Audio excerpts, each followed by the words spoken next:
രാധ ടീച്ചറുടെ മുക്കുറ്റിപ്പൂക്കൾ എന്ന കഥാസമാഹാരത്തിലെ മരിക്കാത്ത ഓർമ്മകൾ എന്ന കഥയുടെ അവസാന ഭാഗം. അച്ഛനെ കണ്ടപ്പോൾ കരച്ചിൽ ഉച്ചസ്ഥായിലാക്കിക്കൊണ്ട് നമ്മുടെ പടിഞ്ഞാറേക്കരയിലെ നാരായണേട്ടൻ മരിച്ചുപോയെന്ന്, ശവം വിളക്കപ്പാടിയിലെ പൊട്ടക്കിണറിൽ പൊന്തി വന്നിട്ടുണ്ടെന്ന്, കഴുത്തിൽ കല്ല് കെട്ടിത്തൂക്കിയ അവസ്ഥയിൽ കമിഴ്ന്നാണ് കിടക്കുന്നതത്രേ. രാവിലെ ചായ കുടിക്കാൻ പോയ വേലപ്പഞ്ചേട്ടനാണ് ലക്ഷ്മിയടത്തിയോട് പറഞ്ഞത്. പാവം നാരായണേട്ടൻ എന്ത് നല്ല മനുഷ്യനായിരുന്നു, പാവങ്ങളോട് കരുണയുള്ളവൻ.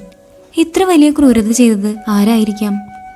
അമ്മയുടെ കരച്ചിലും പിറുപിറുക്കലും ഒന്നും ശ്രദ്ധിക്കാതെ അച്ഛൻ വിളക്കപ്പാടിയിലേക്ക് പോയി. ഒപ്പം കൂട്ടുകാരൻ പരമുചേട്ടനും ഉണ്ടായിരുന്നു. എന്താണ് സംഭവിച്ചതെന്ന് തിരിച്ചറിയാൻ പറ്റാത്ത കുട്ടിക്കാലം. നാളുകൾക്ക് ശേഷം കുട്ടപ്പൻ ക്ലാസ്സിലേക്ക് വന്നു. അവൻ്റെ അടുത്തു ചെന്നിരുന്ന് പതിയെ ഞാൻ ചോദിച്ചു, അച്ഛൻ മരിച്ചത് എങ്ങനെയാണ് കുട്ടപ്പ? എനിക്കറിയില്ല കുട്ടി. ബാലേട്ടൻ പറയുന്നത് കേട്ടു, അച്ഛനെ ആരോ തല്ലിക്കൊന്നതാണെന്ന്. ഞങ്ങൾക്ക് ആരുമില്ലാതായില്ലേടി. എനിക്കെൻ്റെ അച്ഛനെ എന്തൊരു ഇഷ്ടമായിരുന്നെന്നോ. എന്നെ തോളിലിരുത്തിക്കൊണ്ടാണ് അച്ഛൻ ചായക്കടയിലേക്ക് കൊണ്ടുപോകാറുള്ളത്. ഞാൻ ഇളയ കുട്ടിയല്ലേ, കുട്ട എന്ന് വിളിച്ച് അച്ഛൻ കയറി വരികയുള്ളൂ. ഒരു പൊതിയും ഞങ്ങൾക്കായി കയ്യിൽ കരുതിയിട്ടുണ്ടാകും. എൻ്റെ കയ്യിലേ തരികയുള്ളൂ. ഏട്ടന്മാർക്കും കൊടുക്കണേ കുട്ട എന്ന് ചിരിച്ചുകൊണ്ട് പറയും. സ്നേഹവും വാത്സല്യവും മാത്രം തന്നു വളർത്തിയ അച്ഛൻ. എൻ്റെ അച്ഛനെ എനിക്കിനി കാണാൻ കഴിയുമോ? എൻ്റെ അച്ഛനെ എന്തിനാണ് കൊന്നത്? ഒരു പാവമായിരുന്നില്ലേ എൻ്റെ അച്ഛൻ? എല്ലാവർക്കും സഹായിയായിരുന്നില്ലേ? അവൻ്റെ ചോദ്യത്തിന് ആർക്കും മറുപടി ഇല്ലായിരുന്നു. ഞങ്ങൾ കുട്ടികൾ അവൻ്റെ ചുറ്റുമിരുന്ന് കരഞ്ഞു. കാലങ്ങൾക്കു ശേഷമാണ് കുട്ടിക്കാലത്ത് സംഭവിച്ച ഓരോ കാര്യങ്ങളെക്കുറിച്ചും തിരിച്ചറിവുണ്ടായത്. വിപ്ലവം കൊടുമ്പിക്കൊണ്ടിരിക്കുന്ന കാലം. അതിൻ്റെ ചൂരും ചൂടും എങ്ങും അലയടിച്ചിരുന്നു. തികഞ്ഞൊരു വിപ്ലവകാരിയായിരുന്ന നാരായണേട്ടൻ പാവപ്പെട്ടവരെ ഉദ്ധരിക്കാൻ അരയും തലയും ഉറക്കി ഇറങ്ങിയ ആൾ. കടവിലേക്കുള്ള വഴി വെട്ടുന്നതിനിടയിൽ തർക്കമുണ്ടായിരുന്നുവെന്നും ആ തർക്കത്തിലാണ് ശത്രുപക്ഷത്തു നിന്നും അദ്ദേഹത്തിന് മരണമുണ്ടായതെന്നും പറയപ്പെടുന്നു. രാഷ്ട്രീയ രംഗത്തും നാരായണേട്ടന് ശത്രുക്കളുണ്ടായിരുന്നു അത്രേ. എത്ര ക്രൂരമായിട്ടാണ് നാരായണേട്ടനെ കൊലപ്പെടുത്തിയത്! കമിഴ്ന്നു കിടന്നിരുന്ന ബോഡിയിൽ വലിയൊരു കല്ലും കഴുത്തിൽ കെട്ടിയിരുന്നു അത്രേ. തറവാട്ടിൽ നിന്ന് അമ്മയെ കണ്ടുവരും വഴി ആരൊക്കെയോ ചേർന്ന് ആക്രമിച്ച് വകവരുത്തുകയായിരുന്നു എന്നാണ് അറിയാൻ കഴിഞ്ഞത്. മറ്റുള്ളവരുടെ ഉന്നമനത്തിനു വേണ്ടി പരിശ്രമിച്ചു എന്നൊരു തെറ്റു മാത്രമേ നാരായണേട്ടൻ ചെയ്തിട്ടുള്ളൂ. നാടിനു വേണ്ടി ജീവൻ ബലികഴിച്ചവർ ഇതുപോലെ എത്ര പേരാണ്? നഷ്ടപ്പെട്ടത് സ്വന്തം കുടുംബത്തിന് മാത്രം. പറക്കമുറ്റാത്ത കുഞ്ഞുങ്ങൾ അനാഥരായി. അവരുടെ വേദന ആരറിയാൻ? ഭരണം മാറി വന്നു. ഭൂപരിഷ്കരണ നിയമവും നടപ്പിലായി. കൃഷിഭൂമി കർഷകന് എന്ന മുദ്രാവാക്യം എങ്ങും മുഴങ്ങി. ഒരുപാട് പേർക്ക് ഈ നിയമം ആശ്വാസമായി. കൃഷിഭൂമി പാട്ടത്തിന് ഏറ്റെടുത്ത് നടത്തിയിരുന്നവർക്ക് സ്വന്തമായി തീർന്നു. നടത്തിപ്പുകാർ ചെറുതും വലുതുമായ ജന്മികളായി മാറി. പക്ഷെ ആ കൃഷിഭൂമി നഷ്ടപ്പെട്ടവന്റെ വേദന ആരും കണ്ടില്ലല്ലോ. തെക്കേതിലെ സരോജിനി വല്യമ്മയ്ക്ക് ഈ നിയമം താങ്ങാൻ കഴിയുന്നതിലും അപ്പുറമായിരുന്നു. ഭർത്താവിന്റെ മരണം വരുത്തിവെച്ച ഏകാന്തതയിൽ കഴിഞ്ഞുകൂടിയിരുന്ന സരോജിനി വല്യമ്മ 5ാം തരത്തിൽ പഠിച്ചുകൊണ്ടിരിക്കുന്ന ഏക മകൻ കൃഷികാര്യങ്ങൾ നോക്കി നടത്താൻ കഴിയാതെ വന്നപ്പോൾ കറിയാ മാപ്പിളയ്ക്ക് പാട്ടത്തിന് നടത്താൻ കൊടുത്തു. അതിൽ നിന്ന് കിട്ടുന്ന പാട്ട നെല്ലുകൊണ്ടാണ് കുടുംബം കഴിഞ്ഞു പോന്നിരുന്നത്.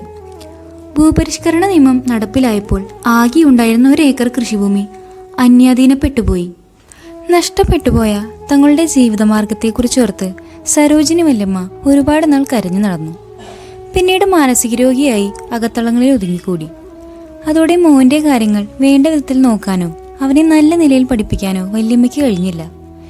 ഏക്കർ കണക്കിന് കൃഷിനിലം സ്വന്തമായി ലഭിച്ചവർ ജന്മിമാരായപ്പോൾ അത് നഷ്ടപ്പെട്ടവർ ദരിദ്രരും മാനസിക രോഗികളുമായി മാറി.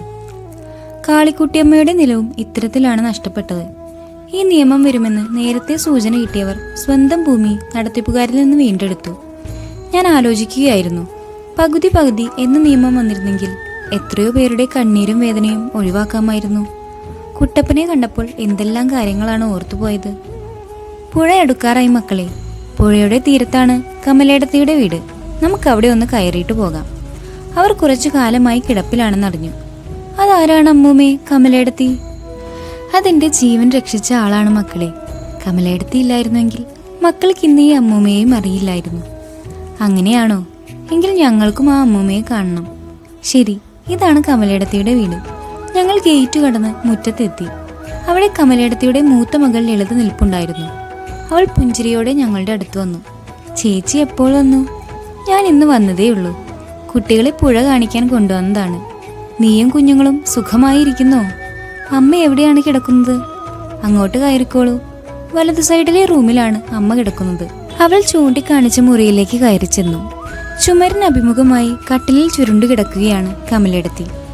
ഞാൻ അടുത്തിരുന്ന് കമലേടത്തി എന്ന് മൃദുവായി വിളിച്ചു. കേട്ടില്ലെന്ന് തോന്നുന്നു. അല്പം ശബ്ദം കൂട്ടി വിളിച്ചു. സാവധാനത്തിൽ തിരിഞ്ഞു കിടന്ന് എന്നെ ഒന്ന് നോക്കി. ശരീരം വല്ലാതെ ശോഷിച്ചുപോയി. പണ്ടത്തെ തേജസ് എല്ലാം പോയി മറിഞ്ഞിരിക്കുന്നു. കമലേടത്തിക്ക് എന്നെ മനസ്സിലായോ? കുറച്ചു നേരം എന്നെ സൂക്ഷിച്ചു നോക്കിക്കൊണ്ട് കിടന്നു. പിന്നെ പതിയെ പതിയെ ആ മുഖത്തൊരു പുഞ്ചിരി വിടർന്നു. നീ എപ്പോൾ വന്നു? തീരെ ശബ്ദം താഴ്ത്തി ചോദിച്ചു. ഞാൻ ഇന്ന് വന്നതേയുള്ളൂ. കമലേടത്തിയെ കാണാനും നമ്മുടെ പുഴയിൽ കുളിക്കാനും ഇറങ്ങിയതാണ്. കമലേടത്തിയുടെ ശോഷിച്ച കൈകളിൽ തലോടിക്കൊണ്ട് ഞാൻ പറഞ്ഞു. എൻ്റെ ജീവൻ രക്ഷിച്ച കൈകളല്ലേ ഇത്? അന്ന് ഏട്ടത്തി അവിടെ ഇല്ലായിരുന്നെങ്കിൽ എനിക്കിവിടെ വന്നു നിൽക്കാൻ കഴിയില്ലായിരുന്നു. എല്ലാം ഇന്നലെ കഴിഞ്ഞ പോലെ തോന്നുന്നു. കമലേടത്തി അവരുടെ മെലിഞ്ഞ വലതുകൈ പൊക്കി എൻ്റെ മുഖത്തും തലയിലും തലോടിക്കൊണ്ട്, നിനക്ക് നന്നായി വരും മോളെ. നീ എന്നെ കാണാൻ വന്നല്ലോ, എനിക്ക് സന്തോഷമായി.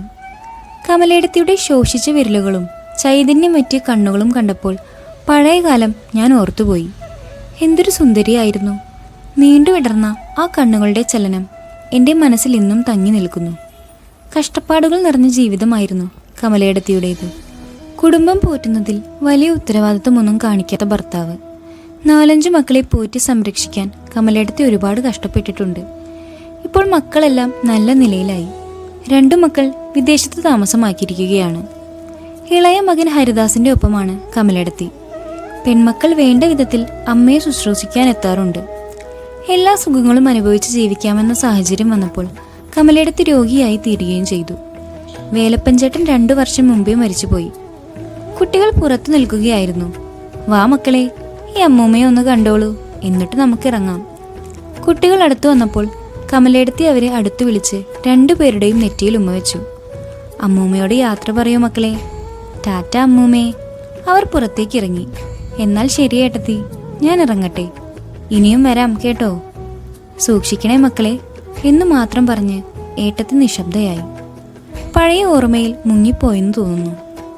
ഞങ്ങൾ സാവധാനം പുഴയിലേക്കുള്ള കൽപ്പടവുകൾ ഇറങ്ങി.